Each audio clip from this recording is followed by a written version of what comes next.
Okay, well, I would like to welcome you all here and thank you for joining us today. We're going to slowly begin our event and allow people to come in. We see people are coming in at a nice rate, so we'll slowly get this going. So thank you again. Our event today is about public procurement, and it's for businesses considering whether public procurement is for them, how they should approach it, and how to make the most of the opportunity and the resources that are out there.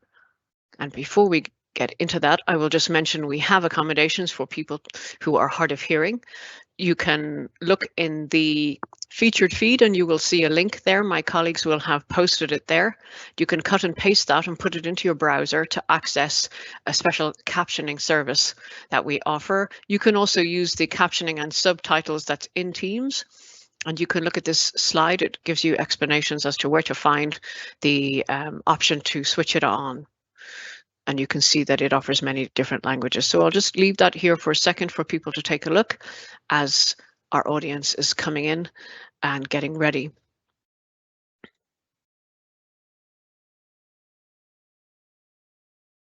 And if anybody is interested in the transcript for today's event, you will be able to access it after the event through the email that we will send you. We'll send you a survey email, and we would love you to fill out the survey. It only takes a minute or less, and we're interested in your views on what we're doing and how we could improve it. But it will also give you, that email will also give you a link to where we host the recording of this event and the transcript on our website. So don't worry, you'll be able to get all this information that's spoken about and shared today through the slides after the event. And so I'm going to hand over to Adriana Cruz. She is the Executive Director of the Economic Development and Tourism Division of the Office of the Governor. And Adriana will open our event today. Over to you, Adriana. Thanks, Kelly. Good afternoon, everybody. And thank you for joining us today. I'm Adriana Cruz. I'm the Executive Director of the Economic Development and Tourism Office in the Office of Governor Greg Abbott. And on behalf of Governor Abbott and the team at the Economic Development and Tourism Office, I want to thank you for joining us today and welcome you to today's Governor's Small Business webinar. Under Governor Abbott's leadership, our office is committed to work with you to make sure that Texas continues to be ranked as the top state in the country to start a business and to be an entrepreneur. Through these webinars, our goal is to provide you information and connect you with local resources that will help you find success on your entrepreneurial journey. Today, we're going to focus on how small businesses can prepare to compete for public procurement contracts and the importance of business certifications in this process. You'll understand how to develop an effective business development strategy to win public procurement contracts, and you'll hear from procurement experts from across the state to provide this information and to answer your questions. There's no doubt that Texas small business owners and entrepreneurs are the backbone of our state's economy. Because of your hard work, Texas continues to lead the nation and be the economic engine of the United States. Thanks to our small business team for organizing these events. Please don't hesitate to reach out if we can be of any assistance. And Kelly, I'll turn it back over to you. Great, and thank you, Adriana. And so I would like to explain to you who our panelists are today. We have a fantastic panel. We have Edward Campos, who is a director of the Small and Minority Business Resource Department at the City of Austin. Effectively, Edward represents the buyer, the city, and he's going to talk about what his department do, how they help small businesses, and how the city is focused on procuring, but also encouraging more participation of small businesses, minority-owned businesses, and so on. Our second panelist is Gregory James. He is a director of the Procurement Technical Assistance Center in Cross Timbers in Arlington in North Texas. We have Gabriella Zambrano. She is the director of the Minority Business Development Agency in Houston. And we have Patrick Alcorn. He's a director of the Veteran Business Outreach Center in North Texas. And Patrick also does a lot of work with small businesses to help them prepare to compete for public procurement contracts. And so we have an excellent panel. Not only do we have a buyer, but we have 3 training organizations that help prepare businesses one-on-one and in groups, and they also have fantastic content online. And so I am going to kick off our discussion for the first half of the webinar, where we talk about frequently asked questions. These are the things that are on top of everybody's mind, and we'd like you to focus on what's being discussed right now, and then we will open our live Q&A feed in a little while, and I'll let you know when we do that.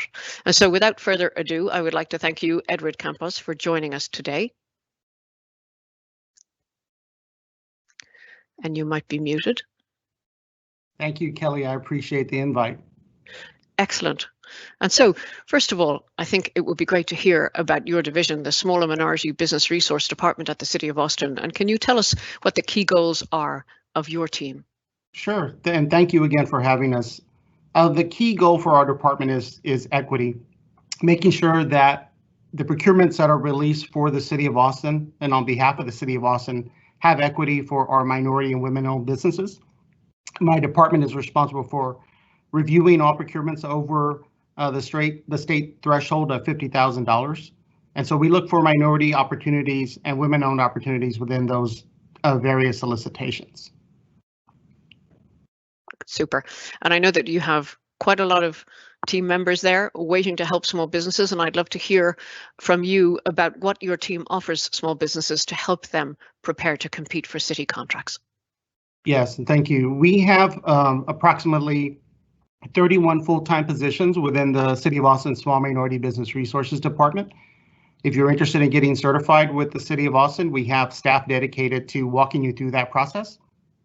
We also have compliance staff that once you're on a city contract will be your point of contact for any questions regarding how to get paid, any questions you have with your prime contractor. We're there to assist you in that process. And we also have outreach components to our resources. We offer a variety of educational opportunities on how to do business with the city. We are launching, for those firms that are certified with the City of Austin, educational components that are virtual on how to do business not only at the municipal level, but the state and federal level as well. So we're soon and anticipating launching that initiative. We're really proud of that. Excellent. Well, that is great to hear. And I suppose as companies are thinking about building their strategy, their business development strategy to be successful competing for these contracts, where can they find information about the kinds of goods and services that the city spends money on? For instance, do you have a database of useful market research information?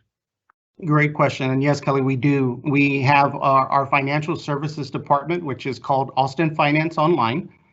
And you can find that at www.austinfinanceonline.com. And it'll take you directly to the website associated with various procurement transactions with the city. All contract data is captured there. So you should be able to look at what has the city procured in the past. Various fiscal years are captured. And if you have any questions, there is also a reference guide on our website, the Small Minority Business Enterprise Department's website that I believe will be captured through this presentation, where you can just ask some questions of us and we can help you navigate what can be a very onerous process. That is great to know about. And don't worry, anyone in the audience, we're going to be sharing all these links that are talked about today in the slide deck that you can access later. And so thank you, Edward. And our audience will hear from Edward later when we do our live Q&A. And so I will now move on to talk to Gregory James. Gregory is from the PTAC. And so thank you, Gregory, for making time today. Thank you very much. I hope you can you hear me okay? Yes, you can hear you great. Very good. I appreciate the opportunity to be involved in this webinar. We're Cross Timbers Procurement Center. We're funded by the Department of Defense to help companies nationwide obtain contracts from federal government. In the state of Texas, there's 9 of us, and we're located in the major cities. So do you want to go ahead and go through the questions, or? Well, yes, you know, I just want to mention that PTACs are across the nation and across the state, and we will share in our deck towards the end of the deck a PTAC finder. So anyone in the state of Texas or anywhere in the nation can find the one nearest to them by just putting in their zip code. And so I'll move straight along then to our first question for you, sure, Gregory, which is a fairly basic question, but I think it's an important one. So when we think about public procurement, it could be with the city, with the state, or federal organization, and for a company thinking about this as a first step, where should they start and why? Good question. I think they basically should base their start on their target market. In other words, who are they targeting within the government space to do business with? So at the city and state level, obviously they have to register one with every city.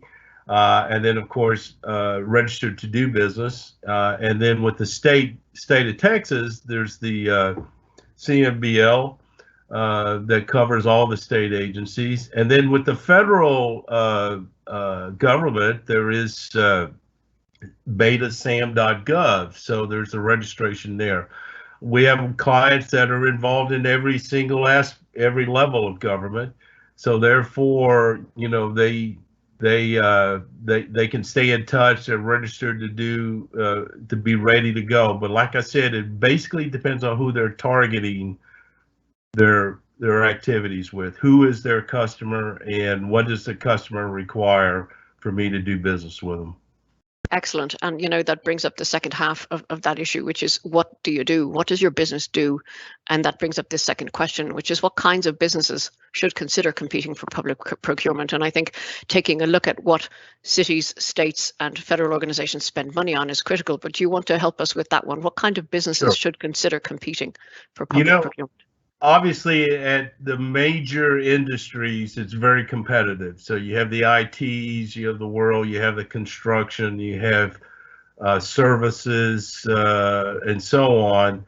The companies that I think have the most difficulty with public contracting are retail operations. In other words, they have a particular space. Although we have clients that are sign shops and they have a retail outlet and they can bid on contracts. So it's kind of hard to say. I think a lot of it has to do with you know what the governments are buying, and do you match up with what they're buying? And as far as the federal government's concerned, they buy a lot of things. So we usually will help our clients kind of ascertain if we think there's an opportunity there at any of those levels to do business. Great, and thank you so much. And like I said, we'll be sharing information about our training organizations and the different links they're referring to. So thank you, Gregory. I am going to just move along, and I'm going to just let everybody know that we have or will shortly open our live Q&A. You can type your questions into the feed in front of you, and my colleagues are going to publish the questions that are broadly relevant. You'll see them in the featured feed. If you might look at the featured feed first, and like any of the questions that you want to hear the answer to, we're going to prioritize the questions that have the most likes. We may not directly get to your question in the live Q&A sharing, but my colleagues, I have two colleagues back of house who are answering questions directly. So if you ask a question, keep an eye on it, because you may get a direct answer. We may not publish it, but you will get a direct answer. So do keep a lookout for that. And like I said, like the questions that you would like to hear the answer to, and we will address them first. We may not get to all questions, but like I said, we're sharing information so that you can access all of us if you don't get your question answered today. So moving along, and I'd like to welcome Gabriella Zambrano. Thank you, Gabriella, for joining us today. No, thank you so much for having me. Again, my name is Gabriella Zambrano, and I'm with the Houston MBDA Business Center. MBDA stands for Minority Business Development Agency, and we are a federal grant. MBDA is the only federal agency out there to help minority-owned business to grow. That's our mission, is to help minority-owned companies. So that's great. And thank you. And I suppose, like I've said before, and our other speakers have already mentioned this, being successful at public procurement is all about your business development strategy, which is the critical thing to help you be successful. And so, Gabriella, how can companies find out what other companies are winning contracts that they could supply on? How can they identify who their competition is? So one of the things that I tell people is, just so you know, prime, what does it mean, a prime? Prime is a large company that actually has a direct contact with the big companies like Texas or any agencies out there. The state of Texas has around 181 agencies out there. You can go to the state of Texas 2020 Hub Annual Report. There you're going to see a list of agencies. If you're in Houston, you can pick like the University of Houston. If you are in San Antonio, you can pick the one in San Antonio and so forth. So just pick the one that is around you, click on it, and they're gonna tell you who were their vendors. And you can, for construction, it's pretty easy. It will say construction and then you'll see the vendor's name. That will give you an idea who are the big players in that industry that you're looking for. Then once you look at that, you're like, okay, I see this, I see the vendor, what is happening. There's also, you can attend whenever there are bid opportunities, you go to Texas Smart Buy, you can look it up, go to the pre-proposal conference. It's very important, and also you learn what the project is about. Also, go look at who are the top 25 companies with the higher hub percentage. That means those companies are out there, have a strong hub department, and then also you can go to the top 25 companies with the lower hub percentages. You can go to them and be like, I have my hub certification. Please help me. Now, I'm telling you all of this, but you also need to understand what are your NIGP codes and your NICS codes, and this is part of your business development. So what is NIGP? That's the National Institute of Government Purchasing Commodity Book. You need to have this information. So I'm going to give you like an example. I want to say I put sheetrock. You have to Google yourself, find out what is the number for sheetrock for NIGP. For example, I'm going to give you a number, please. It's 54081. Now that number is not the same for the NICS code. That's a different number. And then that one is the one you use for your income tax. That's the one that we know. The US, the SBA is the one that measures your size standard, and that code will be 2383110. So again, I've talked to you about your NIGP code, your NICS code, your hub certification, and I'm hoping that you all have a capability statement. It's kind of like your resume, a one-pager that tells companies who you are, who you want to be. If you don't have that, like for example, you better have bonding, insurance, all of it. Like you say, I'm bonded up to $1 million. So companies, it's a quick version to see what is your capacity. So these are the things that you guys need to start thinking about when you're looking for companies. Now, if you're in Houston, you can go to the City of Houston Contracts Database, houston.mwdbe.com, go to the contract database. You can look through departments like Public Works, GSA, housing. You can look there, and you can look at previous prime. You can look how they're using their certification. Now, with the City of Houston, it's a different type of certification. That one is, City of Houston has its own certification, and it's minority, women, and small business enterprise. And also now they have the LGBTQ certification as well that they're accepting. So you can see I'm already talking about certification and GP code. So your business development is which certification works best for me. Once you get that certification, where should I go? Which agency? You're not going to go with a hub certification to the City of Houston. You have to go to the ones that get the state of Texas, and you can go there, you can search. There's a lot of information out there, but you just need to take your time and do some search. And there's also this website that you can pay. It's called H Data and Analytics, and you can see who's the project manager, the contact information, and so forth. Okay, well, that is great information, and what you've spoken to right there shows the complexity of this subject of public procurement. There's so much to consider, and so really today we're just touching on some of the high points of it, introducing you to people who can help you, and showing you resources that can help you understand this better for your company and for what you bring to the table. And with that in mind, actually, Gabriella, sometimes companies who are early stage in their public procurement journey decide that it's not for them to become a prime. So can they consider collaborating with prime contractors, and how do they do that? Do you have any thoughts on that? Of course. And in that aspect, I have to tell you, you have to be very careful. Who do you do? And it's all about relationships. So one, make sure you're associated with a trade organization. So for example, us at MBDA Business Center, we host Substance Sandwiches, which is an opportunity to meet with these big companies, and those big companies will tell you what kind of smaller companies are looking for. They'll tell you if they need an electrician, a plumber, a painter, whatever it's out there, they also have like how you can become a subcontractor for them. So you also need to register with them. And that's one way to meet. Here in Houston, we have the Greater Houston Procurement Forum, where every month they introduce you to different primes. And the City of Houston has Meet the Buyer plan. But more than anything, make sure that you concentrate on your core competence. For example, if I'm good at concrete, if I'm good at painting, that's what you say. You don't say I'm a general contractor. You don't go to the big company and you say, because what they're doing is they want to hire smaller companies that have their expertise.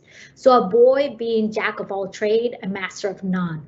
Focus on a service or product that is really understood, because they're going to be looking at you for expertise. And when they put out the bid out there, when you're talking to them, if they trust you and they know you, they'll try to help you a little bit how to become a good partner with them, because everyone is looking for good partnership. Also, you got to cultivate relationship with other firms and key personnels. This could be either an in-person meeting, a lunch. I know right now it's really hard, but if somebody shares with you an email address, send them an email address. Say, hey, how are you? It's so nice to see you. I would love to talk to you about my service. But when you do that, make sure you know what the company's doing. So there are companies who concentrate on commercial building. Go to those buildings. There are other ones that they talk about affordable housing. So when you go there, you got to prepare and know what the company's about. Also follow up with a handwritten thank you note. This will definitely make an impression and set you apart. But try to go to all these vendor fairs that are out there. Don't try to become friends with everyone. Start making friends with one. And I'll give you a detail. We have a client that got a contract and we're like, oh my goodness, congrats. And that client told us it took me 3 years to get a contract. So whenever you develop a relationship, don't think you're gonna get result tomorrow. This is a long-term relationship. And once you do, they'll rely with you to get more contracts and they'll work with you in the future. And once you have a good relationship with one prime, you can use that past performance to go to another company. That is all excellent advice, Gabriella, and you point to the long-term nature of this game, as well as collaboration. Long-term relationships are built over time and with trust. So super information there, Gabriella. And I'm going to move on to our last panelist today. Welcome, Patrick Alcorn, who has joined us before. It's great to have you again, Patrick. Thank you, Kelly. I'm excited to be here. I can hardly wait to get started. Excellent, and you had to wait, so sorry about that, sir. But moving along. So my first question for you is, can you suggest key things that entrepreneurs should be thinking about when they're developing their business development strategy for public procurement? What are the key things? Yeah, I think a couple key things to remember. The first one is recognize the opportunity that's out there. And the opportunity that I'll mention just real quickly at the federal level. The federal government is actually the largest purchaser of goods and services in the entire world. Last year, the federal government spent a little more than $600 billion on goods and services across the world. So if you have a product or service that's used by the federal government and any of its agencies, you want to make the federal government one of your customers and so forth. But to do that, you have to know what opportunities exist out there.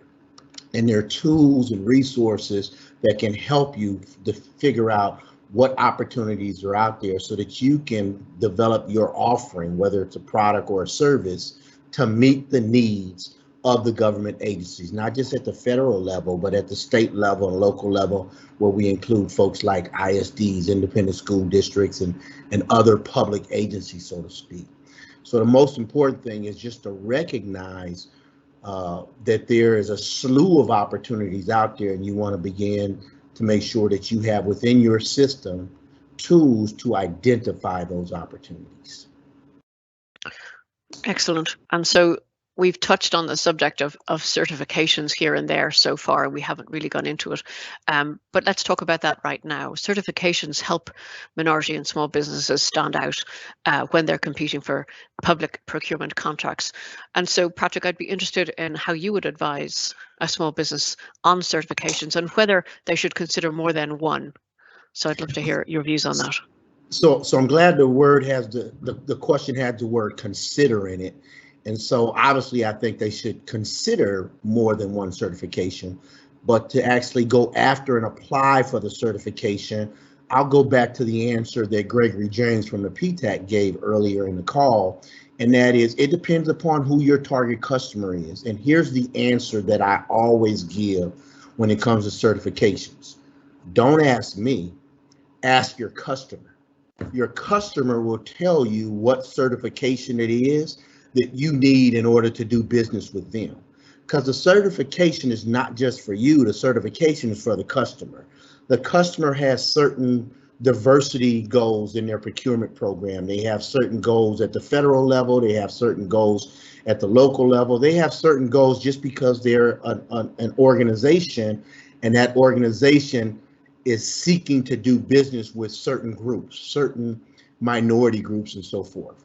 And so ask your buyer, go to the buyer and ask the buyer, hey, what certifications are you looking for, and what contractors are you working with at this time? They have set asides for veterans, so you want the veteran-owned business certification. They have set asides for, or they have a goal to do business with women, so you need the woman certification. Or they have a goal to do business in other areas, and so you need those certifications. But don't just go out and get every certification known to man. Ask your customer, because the customer has specific goals that they're trying to achieve in terms of who they're doing business with, and they will tell you which certification is the most appropriate certification for doing business with them. That is great advice, because, you know, it takes time to get that certification secured for you, and time is money. And if you're spending time and your resources on getting a certification and it's not going to serve you and help you win more business, then it has been a waste, hasn't it? So knowing what you need to do is critical. Thank you for that, Patrick. And thank you, panelists, for this session. We are now going to move along to our live questions and answers portion of the event, and I'm going to hand over to Jarvis Brewer. Over to you. Thank you so much, Kelly, and thank you so much, panelists. You all have provided some excellent information in your FAQs. A lot of it actually leads into a lot of the questions that I have seen being submitted. And I'll take this time now to our audience. Continue to submit your questions. We've gone through a lot of information, and we will continue to go through a lot more over this next half hour. But please continue to submit more questions so that we can get them answered. So going off of what we just discussed with Patrick as far as certifications, and I'm glad that you answered that, because that's a great segue for this next question, which was submitted by Kathy. Is it necessary to register or get certified with cities if you are registered with Cmbl? Before I give this question, I'm going to assign this to Edward, representing the city of Austin. I would like for Edward to also mention the different levels of government. For example, city, state, and federal, how there may be different certifications for each level. So over to you, Edward. Thank you, Jarvis. So it's very important that no matter what level of government you are interested in procuring with or working with, you have to look at what those requirements are. Every government at whatever level has different requirements for their vendors. So for example, the city of Austin, you must register as a vendor, regardless if you're a minority, a woman-owned business. You have to register as a business with the city of Austin. Secondly, if you are minority and or woman-owned, then yes, there's a second layer that is attached to that through our City of Austin certification process. So we do have our own certification team through my department, and we only accept City of Austin certified vendors. So if you are certified with another entity and you are interested in doing business with the city, you still have to go through our process to be certified, because we do have different criteria than other entities around the state, and in that we're unique. We have a personal net worth requirement for the city of Austin. Other entities don't have a personal net worth criteria. So I would, first thing, if you are interested in working with the city, or any city for that matter, know what the requirements are. Know how you fit with your existing certifications that you have. Some certifications do require a fee to process your application. We do not. Our services are free of charge, and we are here to assist you at any level. If we have information related to the state and the procurement projects that they're working on, we can certainly provide you with that information. And at the federal level, of course, we do lots of work with them since we are a recipient of federal funds for our airport and for various road projects across Austin and the surrounding areas. So, you know, we are here as a resource, and I would say don't be afraid to ask questions.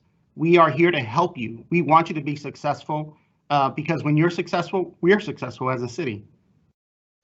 Absolutely. Thank you so much for that, Edward. And I just want to follow up with the Cmbl, since Kathy asked about that certification specifically. That is a certification given through the Texas Comptroller of Public Accounts. So it is a state level certification. If it is your intention to do business with a city, whether that's Austin, San Antonio, Houston, Dallas, then you may need that city's specific certification. The Cmbl is a master bidders list for doing business with state agencies, and it won't necessarily be useful for doing business with a city. So that's a division I wanted to kind of make clear for any and all of our guests in attendance. And at the same time, if you are getting a certification with the city of Austin, well, that certification is for the city of Austin. The city of Houston may and will have their own certification. So moving right along, this next question, I'm actually going to skip. I'm sorry, Gregory, did you have addition? Yeah, I wanted to add something else about certifications, and we run into it a lot. So the state and city certifications in general are part of a subcontracting plan. In other words, the cities and the state governments, they cannot set aside contract opportunities for those certification statuses. So usually what happens if a prime contractor wins an award from a city or from the state government, they have these subcontracting goals they have to meet. Now at the federal level, the socioeconomic certifications, they're both subcontracting as well as prime contracting. So a lot of people, you know, they don't quite understand how all these certifications work together. But at the federal level, they can be used as set aside. So all women contractors, a contracting officer can set aside a contract for women-owned businesses only to bid on, or they can even do a sole source. And then if a prime wins, if a non-socioeconomic certified company wins as a prime, then those primes have those goals they have to meet. So I just wanted to kind of lay the groundwork for that. Thank you. Yeah, absolutely. And that's great information. I see, Gabriella, did you also have something? Or? Yeah, I want to explain to people that there are gender and race neutral. I know we mentioned minority, veterans, and women, but there also is called the Small Business Enterprise, the SBE, that some of the city have certification. So don't be discouraged if you do not qualify in those categories. There's still some goals, small, but includes the SBE, the Small Business Enterprises. That's all. Absolutely, that's a great point. Oftentimes when we're talking about certification, women-owned, veteran-owned, minority-owned get a lot of attention. So there is just that distinguishing certifications across, again, it can be across the entire state or from each independent city of just a certified small business certification. I have to mention this. I think our camera system is not working correctly. I apologize, Edward. It seems to like you quite a bit, so it's stuck on you for the moment. Dealing with live webinars, that's what happens. But we'll continue, and hopefully it'll fix itself. But moving on to the next question. Should I apologize, or if everybody has to see my face? I'm actually trying to get it to just show the slides, and that's not even working. But either way, we'll proceed. Our audience can still hear and get the information. So our next question is actually somewhat of a follow-up of the last one. The question is, and I'm actually going to skip the order a little bit and go to Patrick with this one. Is there a certification for veteran-owned businesses? Patrick, do you know anything about that? Yes, there is, and there's and I want to make sure that we understand the language, the difference between a certification and a verification. At the federal level, if you're doing business, particularly with the Veterans Administration are the FAA. Those two agencies, and maybe there might be one or two other agencies, but primarily the VA and the FAA require what's called verification. Verification is a system that you go through using the VA's ombudsman program in order to verify that you are a veteran-owned business or a service-disabled veteran-owned business. That verification adds you to a list known as the vendor information pages, the VIP pages. That's a list that government buyers go out to when they're looking for veteran-owned businesses to do business with. They're on that verification list. So verification is different from certification. The certification process for a veteran-owned business is twofold. One, the most important thing to recognize is it's a self-certification process. There's no special organization that you have to go through or special process that you have to go through. You simply go out to the SAM site, the sam.gov site, sam.gov, go out to the SAM site and self-designate yourself as a veteran-owned business. It's pretty simple. You follow the process, answers the questions, and then submit the required documentation, which is usually your DD-214, which is the document used, veterans already know what that is, the document used to identify your service record. So that's the self-certification process. Some of your customers will not accept self-certification as a veteran-owned business. They want a more formal process. Again, go back to the question that I answered earlier. Ask your customer what certification they prefer. So in that case, if you need a specific certification, there are organizations out there that provide those certifications. And I'm thinking of the NAVOBA, the National Association for Veteran-Owned Businesses. They do certifications for folks who are not just contracting in the public space, but contracting in the private space. Say you want to contract with American Airlines or T-Mobile or one of the other large public organizations. So the quick answer to your question, Jarvis, is yes, there is veteran certification. It is a self-certification process unless your customer wants something more specific. Thank you so much for that, sir. And I want to mention again what exactly Patrick Alcorn does. He's the director of the Veterans Business Outreach Center. So anything and everything, all veterans related to entrepreneurship, Patrick and his counterpart in South Texas, Juan Flores, definitely look them up. Patrick's information will be here at the end of the presentation. So contact Patrick and or Juan. So moving forward, another thing I want to mention about, it's not really a certification, but for veteran specific business owners who have a product, the Texas Veterans Commission, I believe it rolled out last year. They have a logo that can be attached to physical products. It's really for promotion and marketing purposes, but that logo can be something that distinguishes yourself from a competitor. So that may be something to look into as well if you have a physical product. So moving right along, this next question I'm going to give to Gregory. And the question is, what is the 8A certification and who can walk me through the application process? Okay, so the SBA sponsors the 8A program, and the 8A program is a 9-year developmental program. You're in it for 9 years, and you're basically married to SBA in terms of your corporate documents, your activities, and so on. Also, too, what happens, you have to be in business at least 2 years to get that certification.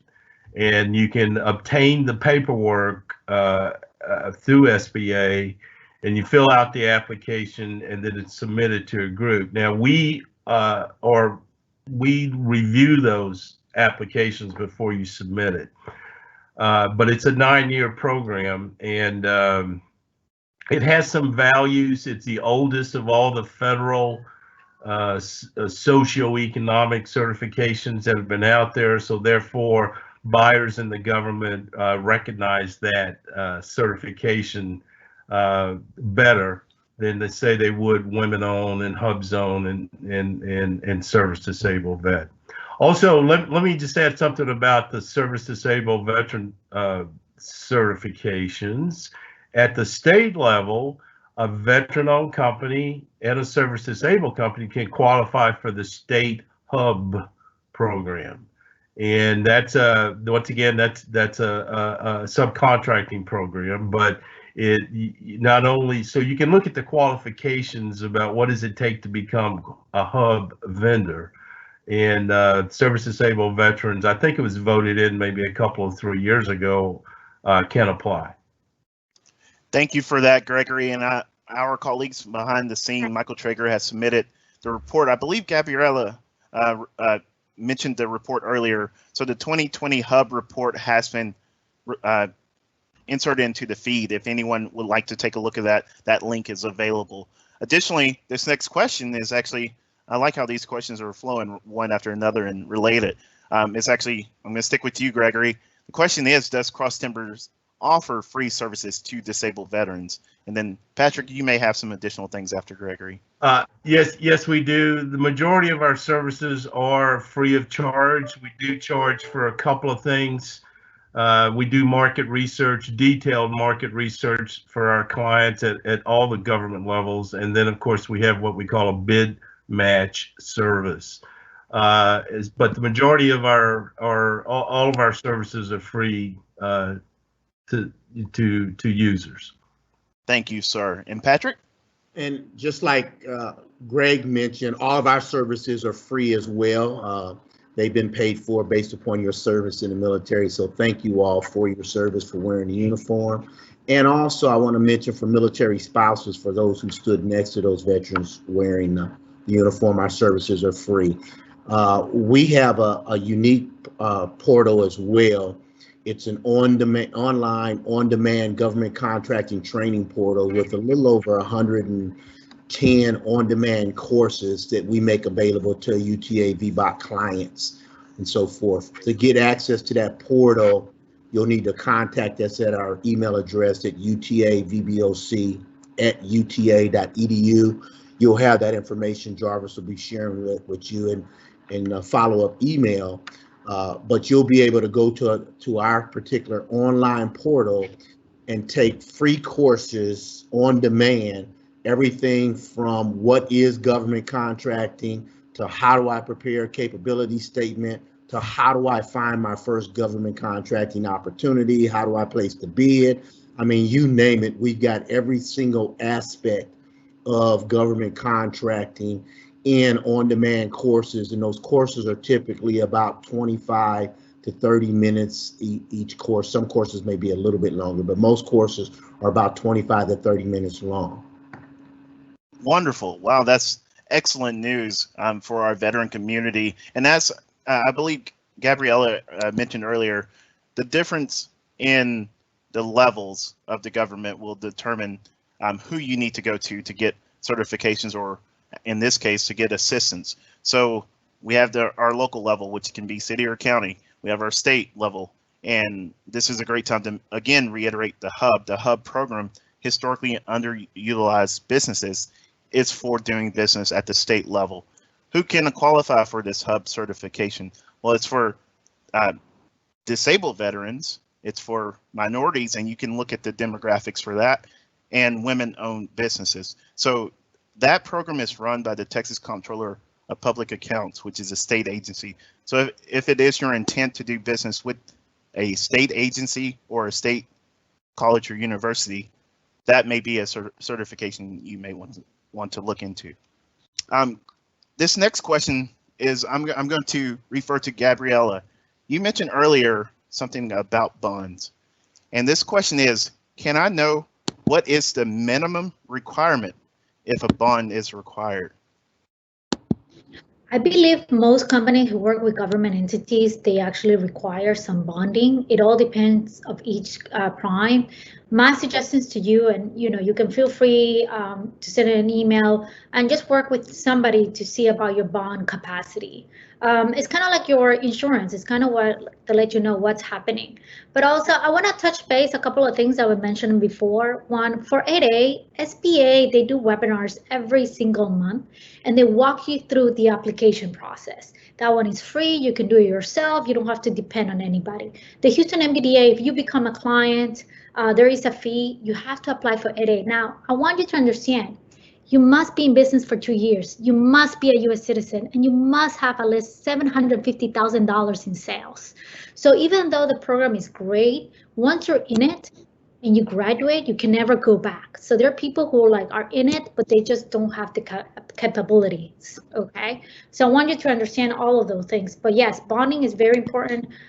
If you want to contact, I think at the end of this, there's MBDA at hccas.edu, and we can forward you a couple of people who actually help with bonding, which are backed by the SBA. Thank you so much, Gabriella. Those are great points for everyone to consider, the time and the money aspect. So moving right along, and I'm going to give this question, I'm going to circle back to Edward on this. Where do I go to get bonded and certified? What county building or workforce? I'm in the Fort Worth area. Where can I go to get some information about bonding? That's a great question. So we have a resource guide that we can provide to anyone interested that will provide you with resources to get bonding or to increase your bonding. It's a lot of financial documentation that you have to provide in order to get bonding. And so we want to make sure you know what you need to do. We will help you walk through the process. And while the city of Austin doesn't currently provide bonding services, we will provide you with the resources. It's very important that when you do business with any organization, the bonding requirements for that particular contract that you're interested in are going to change. So no one contract is going to be the same from the next. So you need to understand, what are my bonding requirements? Sometimes prime firms will put the bonding capacities that they have back onto you as a subcontractor. So you have to be aware of that as well. Know what your contract says between you and your prime contractor. That's going to be extremely important. And based on where you are going to be working, for example, the bonding capacity and the insurance requirements for work at an airport are going to be a little bit more than they would be for a normal road project. You may still be doing civil level work, but because of the security measures and because of the complexities of working at a place like an airport or a power plant, you are going to have to need more insurance and more bonding requirements. So just always be aware of that. And again, ask questions. There's no fault in asking the questions. And if you want us to ask on your behalf, we can do that. But just make sure that you're going in with all your information at hand and you're not going in blind, because that will mess you up as a company. It will cost you money. And that's one thing we don't want to have happen. Absolutely. Thank you so much for that, Edward. One organization we haven't mentioned thus far is SBDCs. They are a great source of a ton of information, whether it is bonding, whether it is just general business advice, or in the world that we're in now, the SBA programs such as the PPP EIDL, the Shutter Venues Operator Grant. SBDCs are, in my opinion, an underused organization for a wealth of information. So I believe we have an SBDC finder also on our contact list of resources. So you'll see that here shortly on one of our subsequent pages, but definitely get in contact with your local SBDC. Wherever you're at in Texas, there's going to be one within 20 miles of you. So there's going to be an SBDC who can help you and be local and walk you through any of these processes. But as Gabriella just mentioned, our next question is actually, is there a fee to the company seeking assistance with the application process?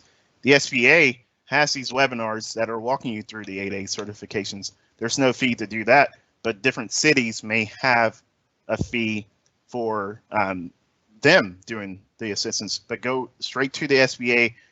It's their program. they're overseeing the EDI certification, so you can get all of the assistance you needed straight from their monthly webinars. Moving forward, this next question is directed to the VBOC, so I'm going to give it to you, Patrick. Is the VBOC able to provide assistance to SDVOSB, Service Disabled Veteran-Owned Small Business, or VOSB, Veteran-Owned Small Business, companies wanting to buy equipment through the state and federal surplus property programs? Patrick? I guess the quick answer to that is yes and no. That program for purchasing property from the state and from the federal government is pretty straightforward. And so the most that we can do at the VBOC is help you with the portal and help you with access to the portal, help you finding the equipment and things that you're looking for. But we don't have any special insight to help you make those purchases. But we can point you and help you with navigating the resource for making those purchases. You're muted, Jarvis. I fell victim to it. I knew I would. This next question is actually kind of a follow-up, not really specifically to the SDVO. Oh my goodness, I'm losing my letters. SDVOSB certification, but something else related to veteran-owned small businesses. So this question was submitted is about Govology. Is that only for veterans? I would like some OD training as well, but just not for veterans. So can I use and take advantage of Govology, Patrick, if I'm not a veteran? Yeah, and I went ahead and answered that in the Q&A as well. Govology is open to anyone who's interested in government contracting training. But unfortunately, free access to Govology is only available for veterans. That's a special relationship that I have with Govology that gives me a special code for veterans and so forth. And I actually pay for it. So it's free to the veterans, but I'm the one that's actually paying for it. But you can go to govology.com. The courses on there run about $75 per course for the general public. But again, if you're a veteran, I have access to give you free access to taking any of those courses. Thank you, Patrick. It's ironic you and I were just talking about Govology last week, and here's a question about it. I'm going through the feed and I'm seeing other questions as we're in our last 10 minutes. I see a mention from Robert Morado, who's down in Corpus Christi, PTAC. So he has his information as well as contact email as well. So if you're in the Corpus Christi, the South Gulf Coast area, there's another resource for you. All right, so moving on to our next questions. Jarvis, if you don't mind, let me just a quick chime in. Just like Gregory James and the PTAC, which is nationwide, and I think there's 6 PTACs in Texas. And you've already mentioned there's 2 VBOCs in Texas, the one down in South Texas with Juan at UTRGV. But there's 22 VBOCs across the nation. So wherever, if you're on this call and you're from anywhere else in the U.S. and not from Texas, you also have access to a VBOC at sba.gov/VBOC. Thanks, Jarvis. Thank you, sir. Absolutely. Okay, we have a question from Nicole Welch. I hope you're still with us, Nicole. This next question I'm going to actually give to, I believe we're back around to Edward once again. Or did I? Yes, at Edward. How do you select a category when you have a specialty service? So I'm an entrepreneur. I have a specialty service, not a product. How do I select a category if I want to do business with a government agency? So we use a variety of tools. We have access to the NIGP codes, which are a little bit more robust than the NICS codes. So we will help you walk through what we feel are the best codes for your company based on your company profile, based on the contracts that you've performed in the past. So we can take you from something that's very general to very specialized. So if you contact our agency as part of our certification process, we can help you walk through what we feel are the appropriate codes. And you also want to make sure that you select codes that are being bought by the entity that you want to do business with. I think that's going to be very important because, again, all the programs that the various municipalities have, the state of Texas, county, they're there and they're created to help them secure companies, whether at the prime or sub level, that actually perform the services they need. So that's very important. Wonderful, wonderful, wonderful. I'd like to add something too. Yes, sir. Go ahead. Okay, so for NAICS codes, NAICS codes, there is a website you can go to. It's sponsored by the Census Bureau. You can put in keywords, and those keywords will produce different types of NAICS codes that apply. So that's a keyword search. And also the Fed uses product service codes. And there's also a website you could go to, put in keywords, and you can see what comes up. Another good way of identifying NAICS codes and product service codes, and even NIGP codes, is that if you can look at a database that shows the, if you can look at the solicitation database, in other words, a lot of times, especially at the federal level, the contracting officer will assign NAICS codes and product service codes to the solicitation. Not really sure what happens at the state and local government areas, but at least at the federal, those relevant as they see it, NAICS codes and product service codes are assigned to the solicitation. So you can look at those solicitations, see what kind of codes are being used, and you could decide, okay, maybe we need to add this one to ours. Thank you. Okay. Gregory, I'm going to stick with you for this next question as well. I want to get a couple more before we run out of time here. So this question comes in from Charlene, and the question is, once I have my 8A certification, how do I find agencies who are accepting bids? Do I need to partner with a mentor, or how am I going to get these bids, or who's looking for bids? How do I find that information? Very good question. First of all, I'd like to say that certifications or verifications, all they do is open the door. They do not guarantee you a work. So you have to think of it from that perspective. What was the other part of the question? I'm sorry. No, that's exactly it. And it seems like we've come full circle now. The question was, I've gotten this certification. Yeah. How do I find the bids? Right. How do I find the people who are looking for it? Sure. So we do in our market research work, and we even do a free webinar on data mining procurement databases. So we can teach you how to basically access historical data, at least at the federal level. And you can tell what transactions were awarded to an 8A or woman-owned or service disabled or small business. You can tell, you can find where those transactions were awarded to. Then that gives you an idea. Once again, we're targeting the audience that you want to appeal to.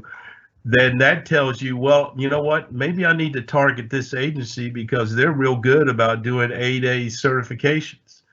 Or awarding contracts to 8A firms. So it's all part of targeting. It's all part of understanding who your market is, what they do, how they do it, and then making good decisions after that. I call it homework. Yeah, and it saves a lot of time going forward. You're absolutely right, and that's exactly what I meant as far as coming full circle to where each of you mentioned, at least in part, how identifying your target market and the reason why you're getting a certification or a verification. You're doing that to have that competitive advantage with your customer. So if you should know the company that you're trying to obtain a bid from before you obtain the certification, not get the certification and then look for bids.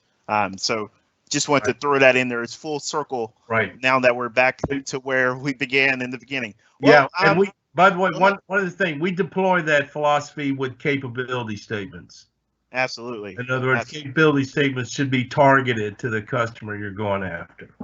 Wonderful. That's a great word to end on. Patrick, did you have something, or I heard someone speaking up? Nope. Okay. Wonderful.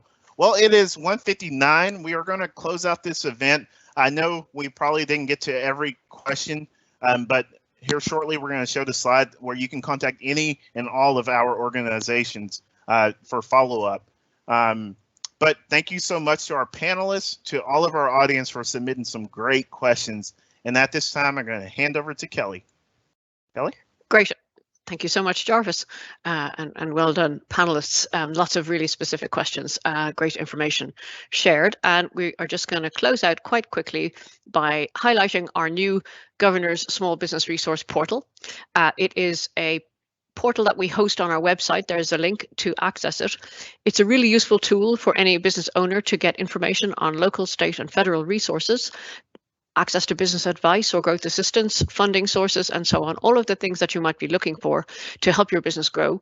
We should have those resources in this portal. You can answer simple questions, 5 simple questions, takes a moment to do that. And then the portal will show you resources that are useful to your customized search, and you can email them to yourself or you can print them out. Takes a moment, and we're getting very good feedback. It's been live and available for the last month. We're very happy with how it's doing. Just want to raise awareness of that. I just want to also reiterate other resources available at the Office of the Governor. We have a public procurement information page, and we have all of these other things that could be useful to you, a link to the portal, a link to our business permits office, a link to our webinar series, which we have in a library on our website, access to previous transcripts and slide decks, and there is access to our events calendar looking ahead. We're going to be having a webinar on May 12th or 13th, and in fact later in the year we will even have in-person events across the state in the last quarter of this year. So all of that information is available through these links, and our very final slide is this. It shares access to our panelists, the City of Austin, City of Houston, the MBDA, PTAC and VBOC finders, so that you can find an organization like that near you. Access to the reports that were mentioned, the Dodge data analytics that Gabriella mentioned, the hub report that she mentioned also, and then access to SBA training. They also have 7J training, which is very specific public procurement training. There's a link to their plans in relation to that, links to their other training, including 8A and a lender finder if anybody's interested in that. We may add a couple of other links to this slide. It might look a little crowded by the time you see it because a couple of things were mentioned that are not on here, but we will add them. And in any case, if your question wasn't answered today, you can access our panelists and ourselves through information on these slides. And I would like to thank you all for making time today to join us for the hour. And again, thank you to our very esteemed panelists. We are so grateful that you were able to join us. And once again, thank you for joining us, and we look forward to seeing you at our next event, which should be May 12th or 13th. You will get a notification of that once that's decided. And you just have a great day, and thank you for joining us.